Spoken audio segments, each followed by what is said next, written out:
commander in very stark terms that his ass was on the line.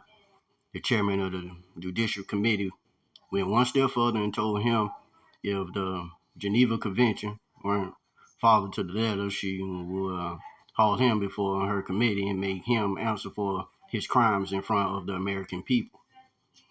The fact that one of the prisoners had earned his stripes with the Taliban by blowing up coalition built schools with little Afghani children and them seemed to be of little consequences to the chairman of the Judicial Committee.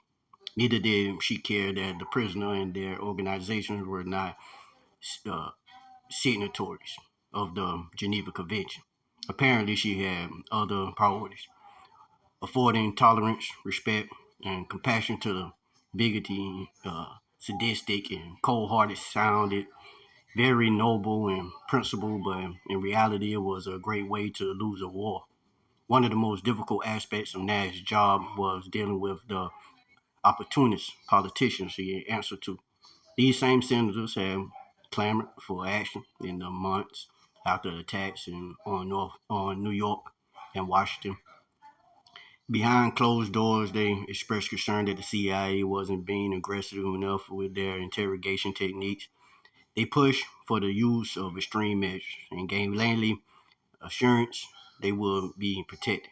Now, Nash was reminded of the fable about the scorpions who promises the frog he will not sting him if the frog gives him a ride across the river. They were now halfway across the river, and just like in the fable, instincts had taken over. The stingers was out, and they were all on the verge of drowning. Nash looked at the two prisoners sleeping peacefully in their warm, clean beds. On the left screen was Abu Haghani, a senior Taliban commander in charge of suicide operation in Afghanistan. It was estimated that his attacks had claimed the lives of more than 3,000 civilians and another 43 coalition soldiers. The man was notorious for intentionally targeting women and children in an effort to intimidate his fellow Afghanis from cooperating with coalition forces.